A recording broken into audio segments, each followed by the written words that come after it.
A paz do Senhor a todos. Vou fazer uma leitura aqui no livro de Lucas, capítulo 18, versículo 1.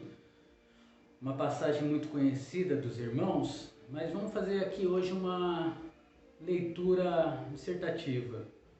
E diz assim: a oração perseverante. E contou-lhes também uma parábola sobre o dever de orar sempre e nunca desfalecer.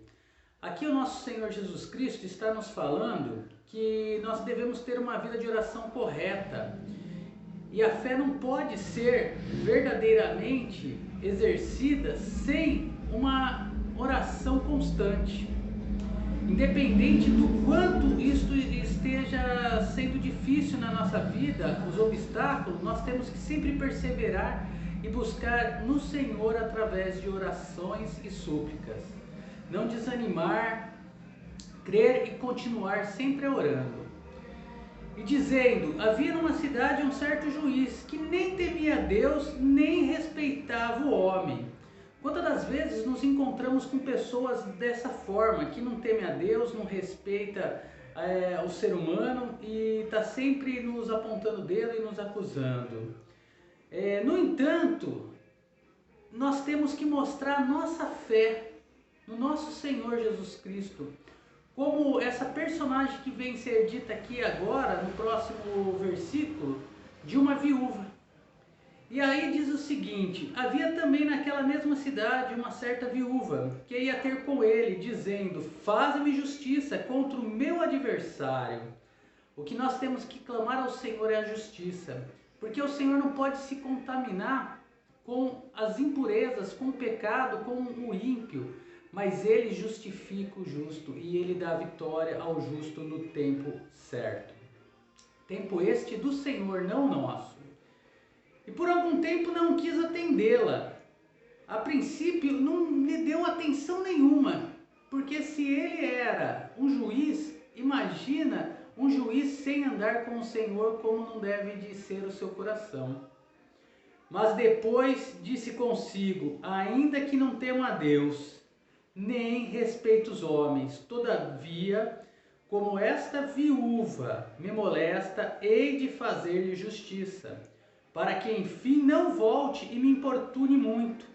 Assim temos que ser nós, perseverar em oração, dar ordem para que as setas malignas, o inimigo, bate retirada na nossa presença. Resisti ao diabo e ele fugirá de vós.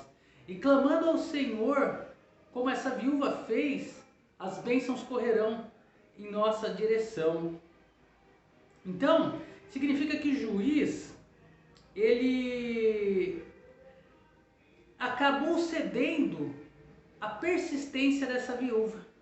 E muitas das vezes somos assim.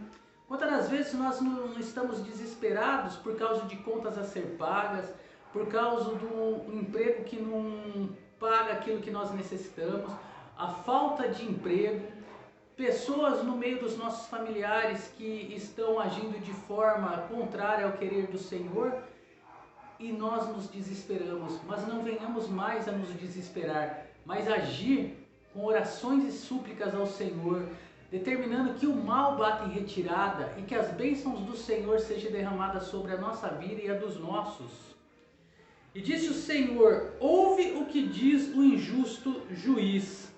Aqui, esse juiz pode no final atender a pedido de uma suplicante, por quem ele não tinha nenhuma afetuosidade, nenhum afeto, não tinha nenhum interesse.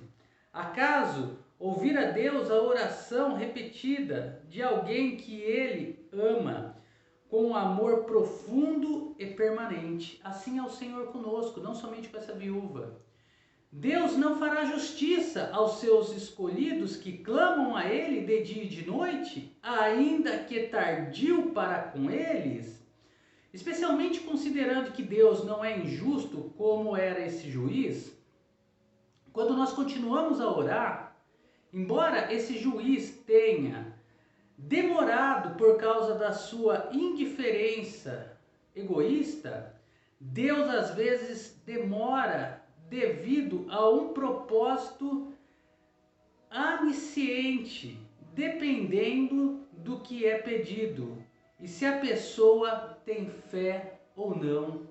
Muitas das vezes a nossa fé vai-se embora por causa dos obstáculos, mas a palavra do Senhor diz para a gente, se tiver pouca fé, pedir para Ele aumentar a nossa fé. E assim devemos fazer, para que a nossa fé seja pequenininha, que nem o grão de mostarda, como diz o nosso Senhor Jesus, mas ela sendo daquele tamanho, o Senhor nos ouvirá e nos dará a nossa resposta, a nossa bênção. E digo-vos que depressa lhes fará justiça. Quando, porém, vier o Filho do Homem, porventura achará fé nesta terra? Considerando que a igreja foi tirada do mundo, na segunda vinda, não haverá muita fé no mundo. No entanto, isso não vai surpreender nem impedir a sua segunda vinda. Que nós possamos ter fé, como essa viúva teve, para que as bênçãos do Senhor venham sobre nossas vidas e nós possamos glorificar o seu nome e dar um bom testemunho daquilo que o nosso Senhor Jesus faz por nós, para a honra e glória do seu nome.